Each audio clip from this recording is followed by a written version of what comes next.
Matapos hindi mapakinabangan mula nang maitayo noong 2018, magagamit na raw sa susunod na taon ang Sunog Apog Pumping Station sa Tondo, Maynila.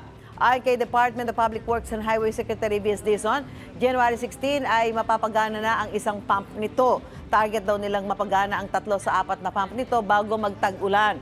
Iniimbestigahan na rin ng DPWH kung bakit hindi napakinabangan ang pumping station mula nang itayo. Pangamba naman ng MMDA, baka tumirik lang ng tumirik ang pumping station dahil sa tagal ng pagkakatenga nito. Baka raw mas mainam na palitan na lang ang buong sistema ng pumping station. Marami pa tayong gagawin between now and June of next year. Pero makikita nyo, may progreso na tayo. Umaandar na tayo finally. Kailangan pa rin i-observe yung efficiency niya. Kasi po, ito kung makikita niyo po yung design ng bomba, nakalubog po siya mismo sa tubig.